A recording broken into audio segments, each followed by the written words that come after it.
In this video, I'm going to cover 3 reasons why you should be using SOLIDWORKS native CAD files instead of STL files for 3D printing. You ready? Let's dive in.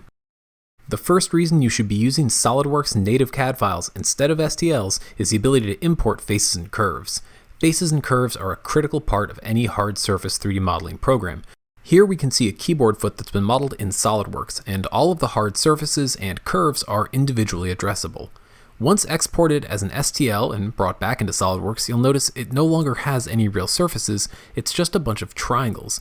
These triangles form a mesh, and this mesh doesn't really have any addressable features. There's no curves, just a bunch of triangles.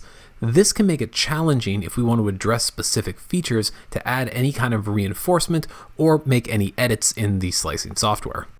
Here we have both an STL as well as a solid part of this file imported into GrabCAD Print, and you can see at first glance they look pretty similar. The only way to really tell them apart is from the file extension. However, if we go into the settings and click face, you'll notice there's no faces on the STL file, and that's because it's a mesh, it's a bunch of triangles. There isn't really a face or a surface to click on. But if we go into the solid part, now we can select individual faces. This means we can add reinforcement exactly where we need it. The second reason you should be using native CAD files instead of STLs is importing color information. Color information can play a critical part in both design intent as well as manufacturability. Color information can be added to a model using the Appearances tab in SOLIDWORKS, and here I'm applying 2 different colors to 2 different faces on the model. The green area represents a potential wear spot, and the red represents a potential area of failure. Here I've added those colors to the model and then imported the solid part into GrabCAD Print. Because I'm using a PolyJet 3D printer, you'll see the STL came in as one single color, whereas the solid part came in with the colors still attached to it.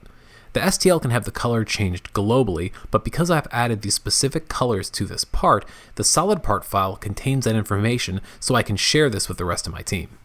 Finally, we have my personal favorite, which is simplifying version control. Anybody who's ran a 3D printer probably has a folder that looks a little something like this, and it's a real problem, especially when you're 3D printing multiple versions of a single part. By using a solid part file, we can access the configurations menu in SOLIDWORKS. So here we have 3 different configurations of this part. We have a version that's been shelled for lightweighting purposes.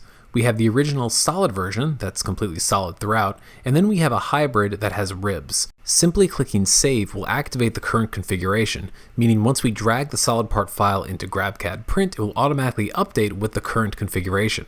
This means we don't have to save multiple STL files, and we don't wind up with a folder overflowing with old models. If you're interested in learning more best practices for your Stratasys 3D printers, like this video on how to add a clear coat to a PolyJet 3D printed part, be sure to subscribe to this channel and check out the rest of our library of tips and tricks.